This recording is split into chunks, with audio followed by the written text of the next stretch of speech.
Hello दोस्तों, welcome back to our channel. I am Prachi. In today's lecture, we are going to study about Section 8 of Indian Evidence Act. Section 8 of Indian Evidence के बारे में आज हम लोग बात करने वाले हैं, जो कि बात करता है motive, preparation, previous, subsequent conduct के बारे में। क्या हमने बोला? अब इसे याद रखना है, ये बार बार इस सेक्शन 8 में आएगा ये term. First is motive, second is preparation, and third is conduct. Conduct may be either previous conduct or subsequent conduct. मतलब जो पहले किया गया कार्य है वो, और subsequent conduct मतलब उस मेन कार्य जो फैक्ट इन इशू के होने के बाद जो किया गया कार्य है उसके बारे में ये सेक्शन बात करता है। Any fact is relevant which shows or constitute a motive.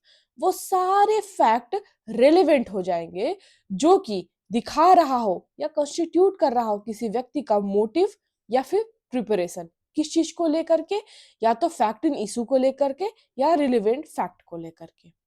The conduct of any person or of any agent to any party. अब देखिए यहाँ पे क्या बात कर रहा है, कंडक्ट पार्टी की भी बात कर रहा है, किसके द्वारा कंडक्ट किया गया, पार्टी के द्वारा, या उस पार्टी के किसी एजेंट के द्वारा भी किया गया conduct to any suit or proceeding in reference to such suit or proceeding or in reference to any fact in issue therein or a relevant fact relevant thereto. मतलब उस party के द्वारा किया गया conduct या उसके agent के द्वारा किया गया कंडक्ट यहाँ पर फैक्ट इन इशू और रेलेवेंट फैक्ट से माना जाएगा कि वो रेलेवेंट फैक्ट अगर रिलेटेड है, रेफरेंस में जा रहा है तो। And the conduct of any person and offence against whom is the subject of any proceeding is relevant. अब कंडक्ट यहाँ तक कि वो पार्टी, एजेंट या फिर एनी पर्सन, किसी भी व्यक्ति का जो कि उस ऑफेंस से रिलेटेड है एट एनी हाउ, किसी भी तरीके से, वो भी रेलेवेंट माना जाएगा, ना कि केवल पार्टी या एजेंट, उसके अलावा कोई भी व्यक्ति जो उससे रिलेटेड है।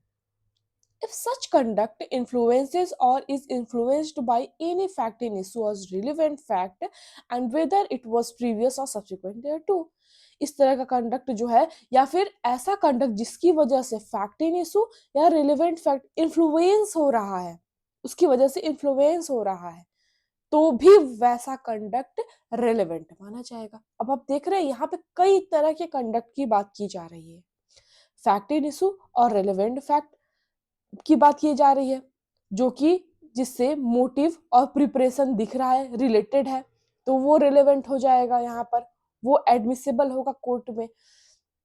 उसके बाद पार्टी या पार्टी का एजेंट या उसके द्वारा की गई कोई एक्टिविटी या उसके द्वारा इन्फ्लुएंस हुई कोई एक्टिविटी, कंडक्ट पार्टी का, जिससे वो कहीं ना कहीं रेलेवेंट फैक्ट या सब फैक्ट इन इशू से रिलेटेड है, वो सारी चीजें यहाँ पे एडमिसिबल होंगी। अभी भी आपको ये चीजें समझ में नहीं आई होंगी, क्लियर नहीं हुआ होगा। अब हम आपको इसको एग्जाम्पल और इसके एक्सप्लेनेशन से बताते हैं। इसके एक्सप्लेनेशन जो है ये अभी थोड़ा रुक जाइए, अभी इस पे हम लोग जंप नहीं करेंगे, पहले मेन जो सेक्शन को वो समझते हैं, उसके बाद एक्सप्लेनेशन पे हम लोग आएंगे। देखिए, अब जैसे कि यहाँ पर कोई एक व्यक्ति है जिसको सामने वाला व्यक्ति मार रहा है, ये भाई मोटा तगड़ा आदमी है, अब ये इसको मार रहा है, मैं तुम्हें छोड़ूंगा नहीं, ये गुस्से में है बिल्कुल। अब ये से गया मारने के लिए, तो ये ए है और ये बी है, बी जो मार खाने वाला है, ए जो मार रहा है बी को। ध्यान दीजिएगा यहाँ पर, जब ये ए इसे मार रहा था, बहुत दस डंडा हाथ में है इसके, उसको ये मारे जा रहा है, मारे जा रहा है, मारे जा रहा है। अब जब ये इसे मार रहा था तो यहाँ पे काफी लोग आ गए, भीड़ इकट्ठा हो गई। भीड़ में से ही किसी एक व्यक्ति ने बोला, अरे पुलिस। जैसे ही ये पुलिस का नाम लिया, भीड़ में से जो व्यक्ति है, मान लेते हैं यहाँ पे ये सी, अरे पुलिस, ये सुनते ही ए वहां से भागा। अब ध्यान दीजिए, यहाँ पर ए का भागना इज व्हाट, अ कंडक्ट। कौन सा कंडक्ट यहाँ पे देखा जाएगा, इसे सब्सिक्वेंट कंडक्ट। और सी का चिल्लाना, सी का बोलना, अरे पुलिस, ये भी तो इन्फ्लुएंस कर रहा है ए के कंडक्ट को, क्योंकि इसी की वजह से ए भागा। सी ने बोला अरे पुलिस, ये सुनते ही ए भागा। तो ये सारी चीजें रिलेवेंट हो जा रही हैं। आई होप ये छोटा सा एग्जांपल से आपको कुछ कुछ क्लियर हुआ होगा टॉपिक। आइए अब इसके इलस्ट्रेशंस देखते हैं। इसकी वजह से इससे पढ़ने से आपको और टॉपिक में गहराई आती जाएगी और क्लियर होता जाएगा। इलस्ट्रेशन पहला ये कह रहा है, A tried for the murder of B. A कोशिश कर रहा था बी के मर्डर का। The fact that A murdered C. अब ए तो मारना चाह रहा था भाई बी को, लेकिन हुआ ये कि ए से सी मर गया। That B knew that A had murdered C. अब बी जान गया कि ए ने सी को मार डाला, and that B had tried to extort money from A by threatening to make his knowledge public or relevant। अब देखिए यहाँ पर कितना अच्छा एग्जाम्पल है किसी भी तरह के कंफ्यूजन को इरेज करने का। ध्यान से देखिएगा मेरी बात को कि ये है भाई ए, ये है ए, ये है बी, ठीक है, और एक है ये सी। इसका कुछ लेना देना नहीं था इन लोगों की कहानी से। सी एक बी को मारना चाहता था, ए बी को मारना चाहता था। अब ये गोली ऐसे बिल्कुल उसके सामने ही रखा था, तभी सी आ गया और गलती से सी के ऊपर गोली चल गई, सी मर गया। ये मर गया भाई साहब। बी देख लिया, अच्छा तुम इसको मार दिए, अब मैं तुम्हारी सारी बातों को पब्लिकली जाके कह दूंगा कि तुमने सी को मारा है। अगर तुम चाहते हो कि तुम बचे रहो, तुम पुलिस ना तुम्हें पकड़ के लेके जाए, जेल ना जाओ, तो फिर मुझे पैसे दो। अब उसे डरा धमका करके सी पैसे लेने लगा ये से। तो यहाँ पर ये सारी बातें, जितनी भी बातें कही गई हैं, ये सारी बातें रेलेवेंट मानी जाएंगी। इसका सब प्रीवियस कंडक्ट, सब्सिक्वेंट कंडक्ट, कैसे सी पर गोली चला, क्या ए मारना चाहता था या सी को या नहीं मारना चाहता था, ये सारी बातें रिलेवेंट हो गई यहाँ पर। आई बात समझ में? नेक्स्ट बी कह रहा है, A sues B upon a bond for the payment of money. B denies the making of the bond. The fact that at the time when the bond was alleged to be made, be required money for the particular purpose is relevant। यहाँ पे आपको बात समझ में आ गया। अब यहाँ पे कुछ पैसे की लेन देन की बात है, पैसा दिया गया, बी को उस समय मनी की जरूरत थी इसलिए पैसा उसने लिया, तो ये सारी चीजें रेलेवेंट हो जाएंगी। Next is A is tried for the murder of B by poison। अब A कोशिश कर रहा था कि B को पॉइजन देकर के मार के खत्म कर दिया जाए, उसकी सारी प्रॉपर्टी हम ले लें। The fact that before the death of a B, A procured poison similar to that which was administered to B is relevant। अब ये क्या है? relevant हो जाएगा यहाँ पर। Next is D। The question is whether a certain document is the will of A। अब यहाँ पे ये क्वेश्चन अराइज हो रहा है कि भाई ये जो डॉक्यूमेंट है, ये जो डॉक्यूमेंट है, क्या ये ए का विल है? Is the will of A. The fact that, आपको विल पता होगा क्या होता है? वसीयत होता है, वसीयत जिसमें प्रॉपर्टी से रिलेटेड चीजें लिखी होती हैं। The fact that not long before the date of alleged will, A made inquiry into matter to which the previous provision of the alleged will relate। अब ये यहाँ पे रिलेवेंट हो रहा है, देखिएगा क्या रिलेवेंट हो रहा है कि ए ने जब ये विल बना, डेट ऑफ अलिज्ड विल, ए उसको बनने से पहले कुछ दिन पहले ही कुछ इंक्वायरी कर रहा था। किस बात को रिलेटेड? विल से रिलेटेड कुछ इंक्वायरी कर रहा था। विल जब बनाना था ए को, तो उससे पहले कोई इंक्वायरी करेगा, विल के बारे में जानेगा कि विल में क्या होता है, किनको शामिल कर सकते हैं, किनको नहीं शामिल कर सकते हैं। तो इस बारे में ए कुछ इंक्वायरी कर रहा था। तो ये देखिए उसका इंक्वायरी भी यहाँ पे रिलेटेड है, यहाँ पे ये भी रेलेवेंट है। दैट ही कंसल्टेड वकील्स in reference to making the will. वो वकील के पास गया कि उसे विल बनाना है, कैसे बनाना है, मैं इसमें इन लोगों को शामिल करना चाहता हूँ, क्या ये लोग शामिल हो सकते हैं या नहीं हो सकते हैं, मैं इन लोगों को विल से निकालना चाहता हूँ, क्या ये लोग विल से निकल सकते हैं या नहीं निकल सकते हैं। ये सारी चीजें यहाँ पे रिलेवेंट होंगी। And that he cause draft of other will to be prepared of which he didn't approve are relevant.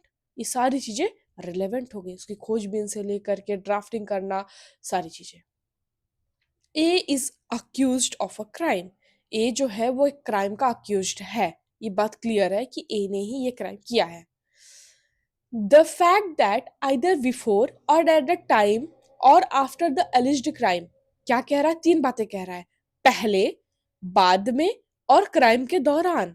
A provided evidence which would tend to give to the fact of a case an appearance favorable to himself, or that he destroyed or concealed evidence। क्या कि वो जो ए है, crime commit करने से पहले की उसकी एक्टिविटीज, क्राइम करने के बाद वो जो एविडेंस छुपा रहा था उसकी एक्टिविटीज, और prevent the presence of procured or the absence of person who might have been witnesses. यहाँ तक कि ए के द्वारा कुछ लोगों को छुपाया गया कि नहीं नहीं तुम विटनेस बन के नहीं आओगे, उसको डराया धमकाया गया, ये सारी चीजें यहाँ पे रिलेवेंट हो जाएंगी। या फिर फॉल्स एविडेंस क्रिएट करना, एक फॉल्स एविडेंस क्रिएट करना, ये भी रिलेवेंट होगा। आप देख रहे हैं कितनी सारी चीजें इसमें रिलेवेंट हो रही हैं। मतलब कि घटना के पहले, घटना के दौरान और घटना के बाद की गई सारी की सारी चीजें ए के द्वारा रिलेवेंट मानी जाएंगी according to explanation E, sorry illustration E. देखिए ई में ये भी कह रहा है कि ए के द्वारा एविडेंस को छुपाया गया या एविडेंस को लाया गया, विटनेसेस को हटाया गया, फॉल्स एविडेंस क्रिएट किया गया, ये सारी चीजें यहाँ पे रिलेवेंट है ई में। देखिए अब डायरेक्टली कभी कभी क्वेश्चंस भी आ जाते हैं उठा करके इलस्ट्रेशन से, तो फिर समझ में नहीं आता है कि किसका इलस्ट्रेशन है, किस सेक्शन से रिलेटेड है, इसलिए इलस्ट्रेशन पढ़ना भी जरूरी है भाई। एफ देखते हैं। The question is whether A robbed B. क्या यहाँ पे ये क्वेश्चन अराइज हो रहा है कि क्या ए ने बी को बी के साथ रॉबरी की है, ए ने बी को लूटा है। The fact that after B was robbed, C said in A's presence, the police are coming to look for the man who robbed B, and that immediately after A ran away। जैसे ही, जैसे अब यहाँ पे एक अच्छा सा example आपको देते हैं ताकि आपको ये समझ में आए। हमने आपको ये एग्जांपल पहले भी दिया है। ये घर है भाई, इसमें हुई रॉबरी कमिट, इस घर में रॉबरी कमिट हुई। ये इसमें थे कौन, ए और बी, रॉबरी कमिट हुई। बी वहां पे अंदर ही घर में था, बी बैठ के रो रहा था और चोर वो जो था, वो रॉबर जो था वो मुंह बांध कर आया था, मतलब ए यहाँ पे मुंह बांध कर आया था, रॉबरी किया, बी को डराया धमकाया और धीरे से निकल गया बाहर। बाहर जाते ही उसने मुंह को अपना खोल लिया और उसके हाथ में एक थैला भी था भाई, यही है ए। मुंह अपना खोल लिया और बिल्कुल एकदम नॉर्मल हो गया कि मैंने तो कुछ किया ही नहीं है, ऐसा करके, ठीक है। अब जब ए ऐसा कर लिया, वहीं पे एक सी था, सी भी बगल में खड़ा था कि अरे इनके घर में तो चोरी हो गई, रॉबरी हो गई, अब क्या होगा, बेचारे ऐसे हो गए बैठे हैं। सी को पता चलता है कि पुलिस आ रही है, सुनते ही सी ए से कहता है अरे पता है पुलिस आ रही है अभी यहाँ पर। अब ये सुनते ही ए, अब तो चोर की दाढ़ी में तिनका, ए तो भागेगा ही वहां से। अब ए के पास इतनी सारी रॉबरी का सामान भी तो होगा कुछ पड़ा हुआ, तो ए वो थैला उठाता है और तुरंत वहां से भाग जाता है। तो यहाँ पर देखिए क्या क्या चीज रिलेवेंट हो रहा है। सी का कहना, पुलिस का आना, ए का भागना, ये सारी चीजें यहाँ पे रेलेवेंट हो गई, ठीक है। Next is G. The question is whether A owes B ₹10,000। यहाँ पे ये क्वेश्चन अराइज हो रहा है कि क्या ए ने बी से 10,000 रुपए लिए थे या नहीं लिए थे। The fact that A asked C to lend him money. अब यहाँ फैक्ट ये है कि सी से पहले ए गया पैसा मांगने की, भाई मुझे कुछ पैसे की जरूरत है, मुझे दे दो। And that D said to C, A's presence and hearing, I advise you not to trust A। उसी समय डी जो था वहां पे बैठा था, सुन रहा था सारी बातें कि ए सी से पैसा मांग रहा है। डी कहता है सुनो भाई, इसे पैसे वैसे मत दो, ये विश्वसनीय आदमी नहीं है, ये धोखा भी दे देता है, तुम्हें पैसे नहीं देना चाहिए, ठीक है। for he owes B 10,000 rupees and that A went away without making any answer are relevant fact। तो यहाँ पे ये सारी चीजें रेलिवेंट हो जा रही हैं कि A ने B से पैसा मांगने से पहले C से पैसा मांगा था, D ने एडवाइस किया था C को कि तुम पैसे मत दो, A धोखेबाज आदमी है, विश्वसनीय आदमी नहीं है, लेकिन फिर C नहीं देता है पैसा, B दे देता है पैसा। तो ये सारी चीजें रेलिवेंट हो गई यहाँ पर, क्योंकि ये बता रही है कि किस तरीके से वो घटना हुआ, कॉज बता रही हैं। उसके पहले, घटना के पहले ऐसी कौन-कौन सी चीज़ हुई जिससे ये पता चल रहा है कि हाँ, ये जो फैक्ट इन इश्यू है, ये इवेंट जो है, ये इसी व्यक्ति के द्वारा किया जा सकता है और किसी के द्वारा नहीं किया जा सकता है। भाई, जैसे कि कोई व्यक्ति है, वो आता है, पैसे माँगता है कि भाई मुझे कुछ पैसे दे दो, ए से माँग बी से माँगता है, सी से माँगता है, डी से माँगता है, सबसे पैसे माँगता है, ये सब इनकार कर देते हैं। लेकिन भाई ई जो था वो भोला-भाला आदमी था, वो कहता है अच्छा ठीक है भाई तुम इतने लोगों से पैसे माँग रहे हो, आओ हम तुम्हें पैसे दे देते हैं। तो अब बाद में ए जो है वो मुकर गया, नहीं, नहीं मुझे तो ई ने पैसे ही नहीं दिए थे, मैंने तो ए से ई से पैसा ही नहीं माँगा था, ए ऐसा कह देता है। तो यहाँ पे ये तो प्रूफ रहेगा ना कि बी से भी ए ने पैसा माँगा था, सी से भी ए ने पैसा माँगा था, डी से भी ए ने पैसा माँगा था, ये सब जब इनकार कर दिया तो ई ने पैसा दिया था। तो यहाँ पे इन सबों से पैसा माँगना भी रिलेवेंट हो जाएगा। ऐसा नहीं कह सकता कि मैं तो वो तो मेरी पहले की बातें थी, बाद में मैंने नहीं माँगा, ये नहीं कह सकता। हाँ, कह सकता है अगर उसके पास कोई ऐसा एविडेंस हो। Next is the question is whether A committed a crime. अब यहाँ पे क्वेश्चन ये राइज हो रहा है कि क्या ए ने ही क्राइम कमिट किया है। The fact that A absconded, A भागा आफ्टर रिसीविंग अ लेटर, एक लेटर आता है ए के पास, वो देखता है लेटर में और वो तुरंत भागता है। अब लेटर में क्या था, warning him that inquiry was being made for the criminal. उस लेटर में लिखा था कि अब क्रिमिनल के अगेंस्ट में इंक्वायरी बैठने वाली है। ये लेटर में पढ़ता है ए और तुरंत वहां से भाग जाता है। तो जो कंटेंट इस लेटर में लिखा है, जो भी कंटेंट इस लेटर में लिखा है, वो सारे कंटेंट रिलेवेंट हो जाएंगे यहाँ पर, क्योंकि उसी को सुनने के बाद ए भागा। ए का जो एक्ट है वो हुआ किसके बाद, इस लेटर को पढ़ने के बाद सब्सिक्वेंट एक्ट किया, सब्सिक्वेंट कंडक्ट किया, रिजल्ट आया इस लेटर का। क्या रिजल्ट आया पढ़ने का कि ए भागा। तो ये लेटर का कंटेंट क्या लिखा है, किसके द्वारा भेजा गया ये लेटर, ये सारी चीजें यहाँ पे रिलेवेंट हो रही हैं। Next, A is accused of a crime. भाई ए जो है वो एक्यूज्ड है किसी क्राइम का। The facts that after the commission of the एलिज्ड crime he absconded or was in possession of a property or proceeds of a property acquired by the crime, attempted to conceal things which were or might have been used in committing it are relevant।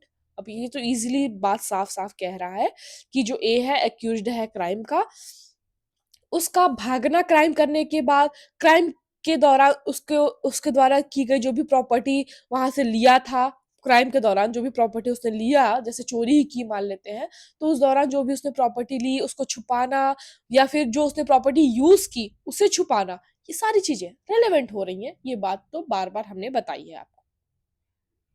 J, the question is whether A was ravished। The fact that shortly after the alleged rape, she made a complaint relating to crime, the circumstances under which and the term in which the complaint was made are relevant। अब यहाँ पे जो कोई एक rape victim है, उसके द्वारा जो कंप्लेंट किया जा रहा है, किस सर्कमस्टांस में कंप्लेंट किया जा रहा है, किस समय, उसका हाव भाव क्या है कंप्लेंट करते समय, ये सारी चीजें जो है वो रिलेवेंट मानी जाएंगी। जो रेप विक्टिम है उसके द्वारा कंप्लेंट किस दौरान किया जा रहा है, किस समय रेप कमिट हुआ, उस समय उसका हाव भाव कैसा है, ये सारी चीजें रेलेवेंट मानी जा रही है। यहाँ तक कि उसका डाइंग डिक्लेरेशन, जो डाइंग डिक्लेरेशन अभी आप पढ़ेंगे सेक्शन 32 में होता है, वो भी वो भी एज अ एविडेंस यहाँ पे रेलेवेंट होगा, और कोरोबोरेटिव एविडेंसेस भी यहाँ पे रेलेवेंट माने जाएंगे उसके साथ साथ, जैसे कि फॉरेंसिक रिपोर्ट, उसका रिपोर्ट किसके साथ ऐसा सच में हुआ है या नहीं हुआ है, सारी चीजें। लास्ट इज के, the question is whether A was robbed. क्या यहाँ पे ये क्वेश्चन अराइज हो रहा है कि क्या ए के साथ रॉबरी हुई है? The fact that soon after the alleged robbery he made a complaint relating to the offense, the circumstances under which and the term in which the complaint was made are relevant. ये अब यहाँ पे यही बात है कि जैसे ही robbery commit हुई, क्या उसने तुरंत कंप्लेंट किया? किस सर्कमस्टांस में ऐसा हुआ कि अगर कंप्लेंट करने नहीं गया तो क्या उसके सर्कमस्टांसेस थे कि जिसकी वजह से वो कंप्लेंट करने नहीं जा पाया? रॉबरी अगर हुई तो किस समय हुई? ये सारी चीजें रिलेवेंट हो जाएंगी। तो आप देख रहे हैं कि किसी भी घटना के घटित होने से पहले, यानी फैक्ट इन इशू अगर ये है, तो फैक्ट इन इशू से पहले की गए कार्य, उसके बाद की गया कार्य, उसके दौरान किया गया कार्य, ये सारे के सारे जो भी एक्ट हैं, जो भी कंडक्ट है, चाहे पार्टी के द्वारा या उसके एजेंट के द्वारा या वहां अगल बगल जो खड़े हैं लोग उनके द्वारा किया गया कार्य, वो सारी चीजें रेलेवेंट हो जाएंगी। हम इसके बाद आपको बीएसए भी पढ़ाएंगे। बीएसए में भी सेम थिंग है, कोई भी चेंजेस एज सच नहीं किए गए, कोई मेजर चेंजेस नहीं किए गए। जो भी मेजर चेंजेस किए गए होंगे वो हम आपको जरूर मेंशन कर देंगे। तो ये था सेक्शन 8 में जो यहाँ पे हम लोग पढ़ रहे हैं, वो बीएसए में सेक्शन 6 है, जहां तक मुझे याद आ रहा है अभी। हाँ, उस शायद सेक्शन 6 ही है, 6 ऑफ बीएसए में ये बात लिखी गई है। तो वो थोड़ा सा कुछ सेक्शंस और कुछ वर्ड्स का इसमें हेरा फेरी है, बाकी सारी चीजें सेम ही है। So don't worry for that कि अभी मुझे बीएसए भी पढ़ना है। अगर आपने एविडेंस कंप्लीट कर लिया है, so no need to worry about BSA.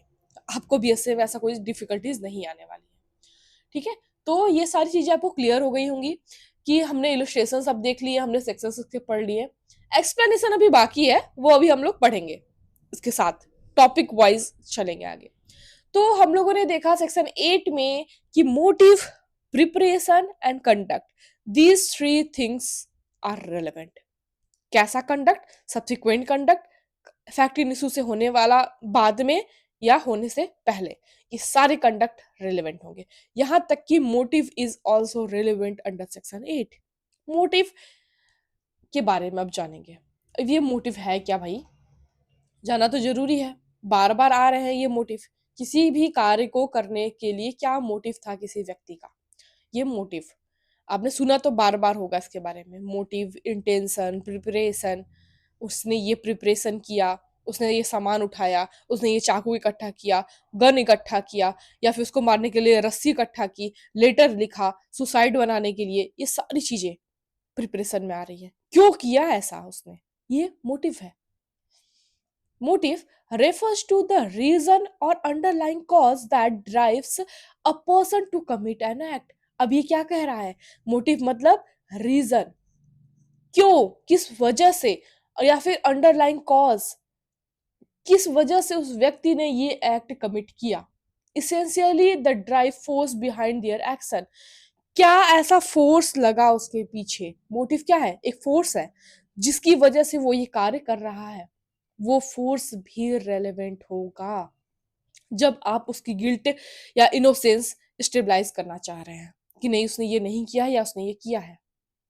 तो किस वजह से उसने ये किया, reason, underlying cause which drives a person to commit an act, जिसकी वजह से उसे ये कार्य करना पड़ा, जो उसके ऊपर फोर्स लगाया, मेंटली फोर्स कि नहीं तुम्हें करना है ये कार्य। क्या मोटिव था? Motive is related to the question why did he do it, क्यों उसने किया, क्यों। तो ये बताता है क्या, मोटिव। मोटिव ही क्लियर करेगा ना कि उसने क्यों ये एक्ट किया, उसे ऐसी क्या जरूरत आ पड़ी थी कि उसने ये एक्ट किया, उसके दिमाग में ऐसा क्या चल रहा था। तो motive is all about your mentality की बात कर रहा है कि इसके दिमाग में ऐसा क्या चल रहा था जिसे ये करना पड़ा, मोटिव क्या था। It is the ultimate objective to do series of act, यही एक अल्टीमेट ऑब्जेक्टिव है कि कोई भी एक्ट करने का। जैसे कि कोई व्यक्ति बहुत लंबे समय से भूखा है, उसे खाने को नहीं है, उसके पास एक पैसे नहीं है। अब वो गया किसी दुकान में काम करने के लिए, दुकानदार ने उससे काम करवाया पर पैसे नहीं दिए, पैसे नहीं दिए, उसे गुस्सा आया। गुस्सा आया तो उसने कहा कि मैं तुम्हें छोड़ूंगा नहीं, तुम देखना मैं तुम्हें बर्बाद कर दूंगा, मैं तुम्हारी दुकान पूरा जला दूंगा। अब भाई इस तरीके की वो धमकी देता है, वहां से निकल जाता है। तो यहाँ पे उसका मोटिव अगर बाद में उसका दुकान जलता है, उस दुकानदार का जो शॉप है वो जल जाता है, तो यहाँ पे ये जो व्यक्ति है, जो लड़का है, जो लंबे समय से भूखा था, इसका मोटिव पूरा क्लियर हो जा रहा है कि शायद इसी ने ये कार्य किया होगा, क्योंकि इसका मोटिव था कार्य करने का कि उसे रिवेंज लेना, बदला लेना। अल्टीमेट ऑब्जेक्टिव था सीरीज ऑफ एक्ट करने का। जैसे यहाँ पे ऐसा भी हो सकता है, देखिए ध्यान दीजिएगा एग्जाम्पल पे मेरे, कि एक व्यक्ति ने, इस लड़के ने क्या किया, पहले उस दुकानदार को ये मार डाला, इस लड़के ने दुकानदार को खत्म कर दिया। दुकानदार को खत्म करने के बाद अब इसे एहसास हुआ कि अरे ये मैंने क्या कर दिया, मैंने तो गलती कर दी। अब ये क्या करेगा कि उसे छुपाने की कोशिश करेगा। तो छुपाने की कोशिश में जो यहाँ पे विटनेस था उसे भी इसने मार मार दिया। तो आप देख रहे हैं, दुकानदार को मारना, पहले शॉपकीपर को मारना, फिर वहां पे जो विटनेस था उस विटनेस को मार डालना, विटनेस को मार डालना। ये भी सारी चीजें एक सीरीज ऑफ एक्ट हो रहा है। दुकानदार को मरा पहले, विटनेस का मरना, फिर उस व्यक्ति का, जो लड़का था, उसका वहां से भाग जाना, एब्सकॉन्ड हो जाना। तो ये सारी चीजें इसका मोटिव शो कर रही है, सीरीज ऑफ एक्ट बन रहा है। ये पहला, दूसरा ये, तीसरा ये, सीरीज ऑफ एक्ट। तो ऑब्जेक्टिव अलग अलग था इसका मोटिव। देखो यहाँ पे मोटिव क्या था इसका, कि बदला लेना, रिवेंज लेना शॉपकीपर से, शॉपकीपर से रिवेंज लेना, यहाँ पे इसका मोटिव था। यहाँ पे क्या था, घटना को छुपाना, हाइड करना, कंसील करना, जो भी इसने किया है अपने एक्ट को, कंसीलमेंट ऑफ एक्ट, यहाँ पे इसका मोटिव हो गया। एब्सकॉन्ड होना, ताकि बच जाए, अलग अलग मोटिव हो रहा है। ठीक है, तो एक सीरीज ऑफ एक्ट लेके चल रहा है ये motive. A killed B, motive he wanted to take revenge from B. A ने बी को मारा जस्ट बिकॉज कि वो उससे रिवेंज लेना चाहता था। तो revenge is here what is a motive, यही कारण था। Motive is the emotion that is suppose to have lead to an act. किसी भी एक्ट को लीड कर रहा है क्या, ये emotion. What emotion, emotion is motive. इसका रिवेंज, हम आपको बताएं इमोशन क्या है, एक मेंटल, आपकी मेंटेलिटी की बात कर रहा है। किस मेंटल कंडीशन में, मेंटल कंडीशन की बात कर रहा है कि आपने वो एक्ट किया, उस एक्ट को करने के लिए कोई व्यक्ति जो है वो मजबूर हो गया, मेंटल कंडीशन की बात कर रहा है। मोटिव, सबसे बड़ी बात तो ये है इतना पढ़ने के बाद, कि मोटिव किसी भी एलिमेंट ऑफ क्राइम में नहीं आता है। ये किसी भी तरह का एलिमेंट ऑफ क्राइम नहीं है, अनलेस एंड अनटिल इंटेंशन ना जुड़े। अब इंटेंशन क्या होता है वो भी हम अभी आगे पढ़ेंगे, इंटेंशन क्या होता है। मोटिव कोई भी एलिमेंट ऑफ क्राइम नहीं है, intention is an element of crime. Intention element होता है क्राइम का। मेंसरिया, आपने सुना होगा ये वर्ड, हमने कई बार मेंशन किया है, नहीं तो अभी हम लोग आईपीसी पढ़ेंगे तो आईपीसी में हम लोग देखेंगे कि वहां पे इंटेंशन पर ही पूरा सजा, पनिशमेंट डिपेंड है, कि उसका इंटेंशन था या नहीं था। इंटेंशन था तो सजा बड़ी हो जाएगी, इंटेंशन नहीं था तो सजा छोटी हो जाएगी, या इंटेंशन नहीं था तो सजा नहीं मिलेगी, गलती से हो गया। ठीक है, तो मोटिव एक एलिमेंट नहीं होता है क्राइम का, लेकिन हाँ इंटेंशन होता है एलिमेंट क्राइम का। केस देखते हैं, क्लियर होगा बात। और Nando Singh versus state of MP. अब देखिए इसमें इस सेक्शन 8 में एज सच कोई भी लैंडमार्क केसेस नहीं है। जहां जहां भी हमने आपको लैंडमार्क केसेस बताए हैं उसमें हमने मेंशन कर दिया था कि ये लैंडमार्क केस है, ये आपको याद करना ही करना है। ये जो सेक्शन 8 में हम लोग पढ़ रहे हैं उसमें ये लैंडमार्क केस नहीं है, कोई भी लैंडमार्क केस नहीं है इसमें एज सच। हाँ, यहाँ पे केसेस इसलिए लिखना है हमें कि टॉपिक और क्लियर हो, पढ़ना इसलिए कि टॉपिक और क्लियर हो, समझ में आए बातें। और आंसर राइटिंग अगर आप कर रहे हैं तो उसमें लिखना इसलिए है कि अच्छा लगे, प्रेजेंटेशन अच्छा हो, कि हाँ भाई इससे रिलेटेड भी केसेस हमें आते हैं। तो Nandu Singh versus state of MP in 2022, ये देखिए रिसेंट केस भी है, ये रिसेंट केस है। The Supreme Court in this case held that it is not as if motive alone is a crucial link in the case to stabilize by the prosecution, and in its absence the case is prosecution will fail. ध्यान दीजिएगा, केवल motive के basis पर किसी को भी punishment नहीं दी जा सकती। या केवल मोटिव के बेसिस पर हम ये नहीं कह सकते कि इसी ने ये क्राइम किया है। जैसे कि हमने अभी आपको पहले ये एग्जांपल दिया कि वो शॉपकीपर, वो बच्चा जो इसके घर पे यहाँ पे काम करता था, इसने इसके पैसे नहीं दिए तो बच्चा ने बोला कि मैं तुम्हें छोड़ूंगा नहीं, ये सारी चीजें। अब जरूरी नहीं कि वो बोल के गया कि मैं तुम्हें छोड़ूंगा नहीं तो वो सच में उसी ने मारा हो, ऐसा तो ज़रूरी नहीं। या हो सकता है शॉपकीपर, वो बच्चा नहीं भी बोला तो ये ज़रूरी नहीं कि उसी ने मारा हो, कि उसने पैसा नहीं दिया था। शॉपकीपर ने उस बच्चे को पैसा नहीं दिया इसलिए उस बच्चे ने मार डाला। ज़रूरी नहीं है, उसका भले ही मोटिव था। तो केवल मोटिव के बेसिस पर हम ये नहीं कह सकते कि उसी व्यक्ति ने कोई कार्य किया है। Complete absence of motive definitely ways in favour of the accused. हाँ, ये हो सकता है कि अगर मोटिव नहीं प्रेजेंट है तो थोड़ा सा वेट मिल जाता है भाई एक्यूज्ड के साइड में कि हाँ, अगर इसके पास तो कोई मोटिव भी नहीं था इसे मारने का, कोई मोटिव होता तब ना इसे मारता,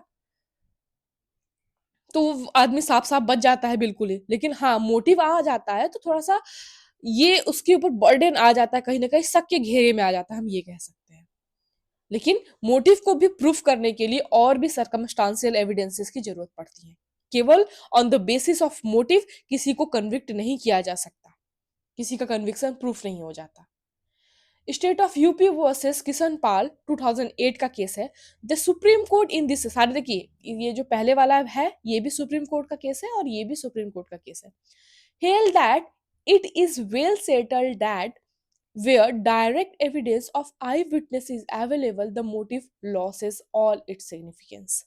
अगर भाई हम यहाँ पे जैसे ये केस है, इसमें ही हमने देखा कि ये जो बच्चा था, इसका मोटिव था इसे मारने का, रिवेंज लेना, इससे बदला लेना था कि इसने मुझे खाना नहीं दिया, मैं इतना काम किया, मैं बहुत बुरी अवस्था में था, इसने मेरा हेल्प नहीं किया, मैं इससे बदला लेके रहूंगा। ये सारे इसके पास मोटिव थे बच्चे के पास। लेकिन फिर भी अगर आई विटनेस वहां पे मौजूद है किसी घटना को घटित होते समय, वो देख रहा है सारी चीजें कि नहीं कौन सा व्यक्ति कर रहा है, ये बच्चा नहीं कर रहा है या इसके घर वाले कोई नहीं कर रहा है, शॉपकीपर के घर वाले इसको मार रहे हैं, इसकी प्रॉपर्टी के लिए इसको मार रहे हैं, तो आई विटनेस के प्रेजेंस मात्र से ही जो मोटिव का पूरा सिग्निफिकेंस लॉस हो जाता है। मोटिव का कोई मतलब नहीं है, भले ही बच्चे का मोटिव हो। Thus, where is not an apparent motive to commit the offense, the prosecution can still succeed on the basis of clear and reliable testimony of eyewitness। eyewitness है, evidences है, तो मोटिव का कोई मतलब है ही नहीं। हाँ, आई विटनेस है, एविडेंसेस है, मोटिव भी है जो कि कोरोबोरेट कर रहा है सारी चीजों को, तो भाई मोटिव में ही आदमी फंसता चला जाएगा और ये पूरा सराउंड हो जाएगा वो कि ये अक्यूज्ड है, प्रूफ करने के लिए काफी है motive. Importance of motive in circumstantial evidences. अब देखिए मोटिव का इंपॉर्टेंस कैसे आएगा सर्कमस्टांशियल एविडेंसेस में। In cases based purely on circumstantial evidence, motive is a critical factor. जो कि पूरी तरह से सर्कमस्टांशियल एविडेंसेस पे बेसिस है कोई भी केस, तो वहां पे मोटिव जो होता है वो बहुत इंपॉर्टेंट फैक्टर प्ले करता है वहां पे कि किस व्यक्ति का यहाँ पे ये रोल हो सकता है। जैसे कि किसी से किसी इसका चाकू से हत्या हुई, ये थप्पड़ मारा इसे, बाद में इस ए की हत्या हुई चाकू से, वही चाकू बी के घर में मिला, तो सर्कमस्टांशियल एविडेंस देखिए कैसे प्रूफ कर रहा है, मोटिव सर्कमस्टांशियल एविडेंसेस को कैसे प्रूफ कर रहा है कि उसी चाकू का बी के घर मिलना और एक दिन पहले ए का थप्पड़ मारना बी को, ये दोनों किस तरह से कोरोबोरेट हो रहे हैं। कोर्ट में rely on the motive to stabilise the guilt of the accused. Court motive पर रिलाई कर सकती है किसी एक्यूज्ड का गिल्ट को प्रूफ करने के लिए, एक्यूज्ड गिल्टी है इस बात को प्रूफ करने के लिए, specially when there is no direct proof linking them to the crime. खासकर ये मोटिव तब काम करता है जब कोई भी डायरेक्ट लिंकिंग नहीं होता है किसी क्राइम को कमिट होने के लिए। A strong motive can act as a link in a chain, जैसे हमने आपको बताया था अभी पहले कि मोटिव से ही, मोटिव जहां जैसे जैसे क्लियर होता जाता है वैसे वैसे केस जो है वो खुलता जाता है। ये एक तरह से लिंक की तरह काम करता है मोटिव। जैसे कि इस केस में हम लोगों ने देखा था कि वो इसको इसलिए मारा कि रिवेंज ले सके, बाद में अपने आप को छुपाने के लिए, कंसील करने के लिए विटनेस को मार डाला, फिर वहां से भाग गया। तो ये अलग अलग मोटिव है और ये एक तरह से link of chain, link in the chain है, जुड़ा हुआ है। वो सारे मोटिव जो है वो प्रूफ कर रहे हैं कि शायद इसी ने ये इस क्राइम को कमिट किया है। However, it is important to note that motive alone can't be the sole basis of conviction. ये तो हमने आपको बता ही दिया है कि केवल मोटिव के बेसिस पर किसी को भी कन्विक्ट नहीं किया जाएगा। केस है Sampath Kumar versus inspector of police 2012 का। सुप्रीम कोर्ट का ही केस है ये भी। देखिए हमने सारे सुप्रीम कोर्ट के केसेस निकाल के लेके आए हैं ताकि केसेस जो भी लिखे वो सुप्रीम कोर्ट के होने चाहिए, वो थोड़ा सा एक अलग इम्पैक्ट डालते हैं आंसर राइटिंग में। Even a strong motive can't substitute a need the need for the proof beyond reasonable doubt. अगर स्ट्रॉन्ग मोटिव भी है कि भाई अगर वाइफ का कहीं अफेयर चल रहा था, हस्बैंड को एक दिन पहले ही पता चलता है और अगले दिन वाइफ मर जाती है, तो ये बहुत स्ट्रांग मोटिव है कि हस्बैंड ने ही उसका कत्ल किया होगा, उसे मारा होगा। लेकिन फिर भी फिर भी केवल स्ट्रांग मोटिव के बेसिस पर किसी को ये नहीं कह सकते कि उसी ने ही किया है, जब तक कि वहां पे सरकमस्टांशियल एविडेंस अवेलेबल ना हो, सरकमस्टांशियल एविडेंस मोटिव के साथ कोरोबोरेट ना हो रहे हो। इन सारी चीजों का महत्व है सरकमस्टांशियल एविडेंस का किसी भी मोटिव को प्रूफ करने के लिए। आई होप आपको मोटिव का टॉपिक अच्छे से क्लियर हो गया होगा। इसमें कोई भी आपको प्रॉब्लम नहीं होगी कि मोटिव ये है जो कि किसी ने कोई एक्ट क्यों किया, उसकी एक्ट का कारण बताता है। Why did he do it, क्यों उसने कोई एक्ट किया। अब यहाँ पे ही का मतलब ये नहीं कि केवल आदमियों के ऊपर ही अप्लाई होता है। ये सी भी इसको माना जाएगा। आपने पढ़ा होगा कि कहीं भी ही अगर मेंशन है तो वो सी इंक्लूडेड होता है, किसी भी पर्सन के ऊपर एज अ ह्यूमन बीइंग बात करता है ही हियर। ओके, तो मोटिव क्या है, अल्टीमेट ऑब्जेक्ट किसी का डिसाइड करता है किसी भी एक्ट को करने का। मोटिव का टॉपिक क्लियर हो गया है। इससे रिलेटेड हम लोगों ने केस लॉज भी देख लिए, इसका इलिस्ट्रेशन भी हम लोगों ने देख लिया है सारा। अगर मोटिव से रिलेटेड कोई भी अगर आपके मन में क्वेश्चन आ रहा है तो प्लीज आप मुझसे जरूर पूछ सकते हैं, या तो कमेंट सेक्शन में या फिर पर्सनली मैसेज करके भी आप हमसे पूछ सकते हैं। और दोस्तों, अगर आप बुक्स पढ़ रहे हैं, बुक्स में कोई भी पिक्चर नहीं होता, वो पढ़ते पढ़ते आप बोर हो चुके हैं, आपको नोट्स बनाने का मन नहीं कर रहा है, अब आप डायरेक्टली कोई नोट्स लेना चाहते हैं जिससे आप अच्छे से पढ़ाई कर सके, कंप्लीट कर सके सिलेबस, तो आप इस नोट्स को जिससे हम आपको भी पढ़ा रहे हैं वो उस पीडीएफ को परचेज कर सकते हैं केवल 21 रुपीज में।